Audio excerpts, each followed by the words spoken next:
صبر اپنے وقت پر ہوتا ہے، مدت گزر جانے کے بعد تو ہر ایک کو صبر آ ہی جاتا ہے، وہ باعث اجر نہیں ہوتا۔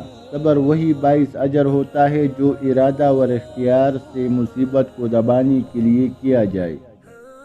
حدیث شریف میں ہے کہ ایک بڑھیا کا جوان بیٹا مر گیا، نبی کریم صلی اللہ علیہ وسلم ادھر سے گزر رہے، بڑھیا واویلا فریاد اور خوبیاں بیان کر کے رو رہی تھی۔ آپ صلی اللہ علیہ وسلم نے فرمایا صبر کرو۔ وہ آپ صلی اللہ علیہ وسلم کو پہچانتی نہ تھی۔